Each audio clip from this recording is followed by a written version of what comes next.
সকলোকে মোৰ অন্য এটা ভিডিঅ'লৈ স্বাগতম জনাইছোঁ। কুজি থেকেৰাৰ এইখিনি আছিলে, সেইখিনি আজি কাটি ৰ'দত দিব লৈছোঁ আৰু এই যিখিনি কাটি পাতল পাতলকৈ শুকুৱাম ৰ'দত, তাৰ মাজত যিখিনি গুটি ওলাইছে সেই গুটিখিনি খুব এটা সুস্বাদু চৰ্বত প্ৰস্তুত কৰি খাব পাৰি। আমাৰ শৰীৰৰ কাৰণে খুবেই উপকাৰী বুলি কয় থেকেৰাটো।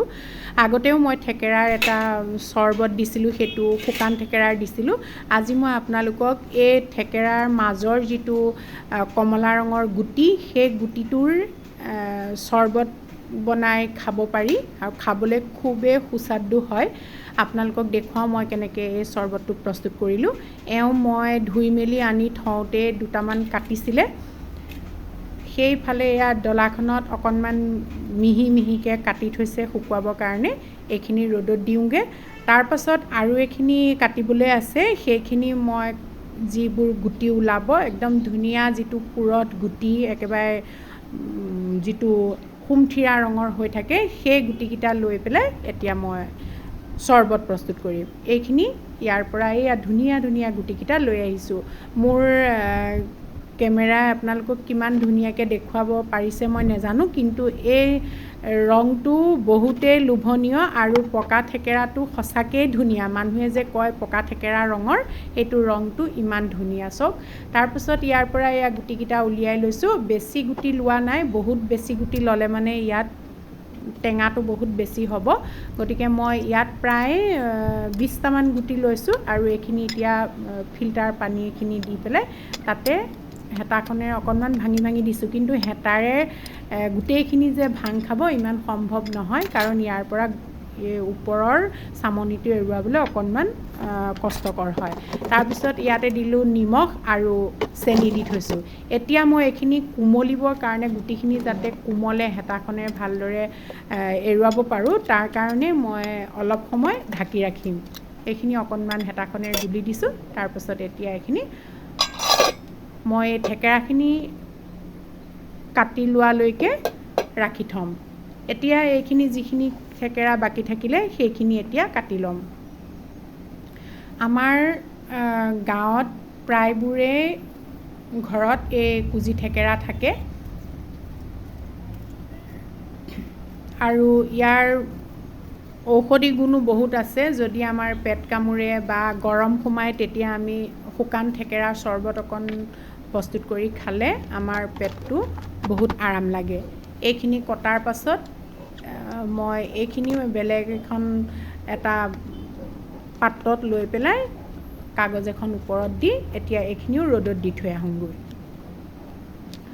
মোৰ বহুতখিনি ওলালে এই কুজি থেকেৰাখিনি। এইখিনি অৱশ্যে আমাৰ বাইদেউ ঘৰৰ পৰা দি পঠিয়াইছে, তাহাঁতৰ ঘৰত বহুত বেছি আছে।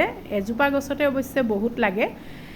এইখিনি যিখিনি ঢাকি ৰাখিছিলোঁ, এতিয়া সেইখিনিৰ পৰা মই এতিয়া চৰ্বত বনাম। এয়া কৈছোঁ নহয়, যেতিয়া পানীত অলপ দেৰি দি থওঁ নিমখ চেনি দি, তেতিয়া ইয়াৰ পৰা এইখিনি ওপৰৰ চামনিটো এৰুৱাব পাৰি ভালদৰে। এতিয়া হেতাখনেৰে অকণমান হেঁচি হেঁচি দিছোঁ, যাতে ইয়াৰ ওপৰৰ চামনিটো এৰি যায়।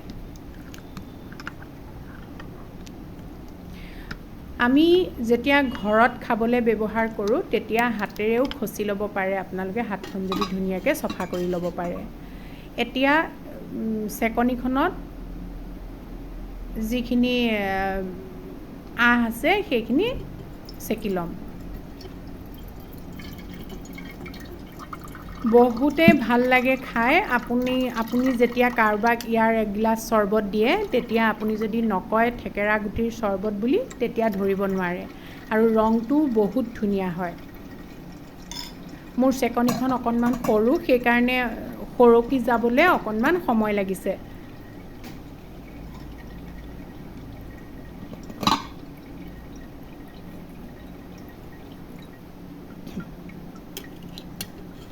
হেতাখনেৰে অকণমান খচি খচি দিছোঁ। এয়া তাৰপাছত ইয়াত এতিয়া আমি খাবৰ জোখাৰে উলিয়াই লৈছোঁ আৰু যিখিনি আছে সেইখিনিৰে সৈতে মই বেলেগকৈ আকৌ বনাই ল'ম। এইখিনি ইমানখিনিয়ে চেকি লৈছোঁ এতিয়া খাবৰ কাৰণে।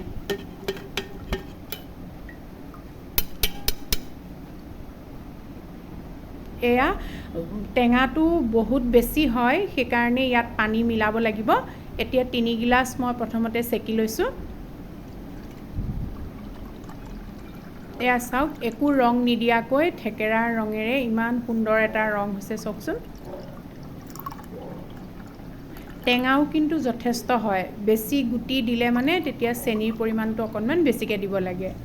সেইটো যিসকলে মিঠা বেছিকৈ খায় তেখেতসকলে নিজৰ সোৱাদ অনুসৰি মিঠাটো দি ল'ব লাগে। এয়া নিমখ চেনিটো মই দিয়ে থৈছিলোঁ। এতিয়া মই ইয়াৰ ওপৰত অকণমান ক'লা নিমখ দি দিম, সোৱাদটো আৰু বেছি ভাল হ'বৰ কাৰণে।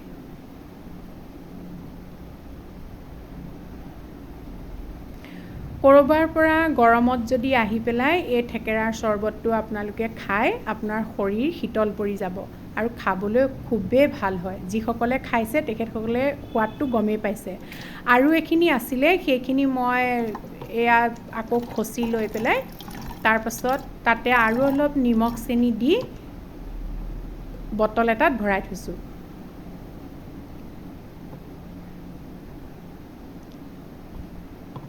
গুটি বহুত আছিলে, প্ৰায় 20-25টামান আছিলে, সেইকাৰণে ইয়াৰ টেঙাটো অকণমান বেছি হ'ল। তাৰ কাৰণে মই আকৌ পানী অলপ মিলাই আৰু অকণমান নিমখ চেনি ইয়াত যোগ কৰি দিলোঁ।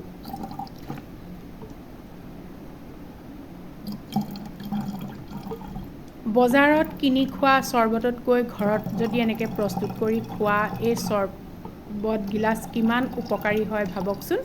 এয়া মোৰ প্ৰায় আধা বটলতকৈ অলপ বেছি হ'ল। এইখিনি মই এতিয়া ফ্ৰিজত ৰাখি থ'ম। গৰমত কোনোবা আহিলে মানে মই ইয়াৰ পৰা চৰ্বত এগিলাচ খুৱাব পাৰিম। গতিকে গুটিকেইটা নষ্ট নকৰি এনেকৈ চৰ্বত বনাই খালোঁ আৰু অকণমান ৰাখিও থলোঁ। লগতে এইখিনি ৰ'দত দি থৈছোঁ। এইখিনি আজি ৰ'দটো বহুতেই চোকা হয়, গতিকে 2 দিনমান দিয়াৰ পাছতে ই খুব ধুনীয়াকৈ শুকাই যাব। যেতিয়া শুকাব ইয়াৰ ৰংটো অকণমান ক'লা নিচিনা হ'ব। কুজি থেকেৰা যাৰ বাৰীত আছে তেখেতসকলে এনেদৰে সংৰক্ষণ কৰি ৰাখক, চৰ্বত বনাই খাওক। আৰু যিসকলে বজাৰত দেখিছে তেখেতসকলেও কিনি আনি এনেদৰে শুকুৱাই থৈ বছৰ বছৰ ধৰি সংৰক্ষণ কৰিব পাৰে, কাৰণ কুজি থেকেৰা বহুত বছৰলৈকে ভাল হৈ থাকে। আৰু মাহঁতে কোৱা শুনিছোঁ, যিমান পুৰণা হয় সিমানে বোলে ইয়াৰ ঔষধি গুণ বাঢ়ি যায়। গতিকে ভাল লাগিলে ভিডিঅ'টো লাইক, কমেণ্ট আৰু শ্বেয়াৰ কৰিব। পুনৰ এটা নতুন ভিডিঅ'লৈ আহিম।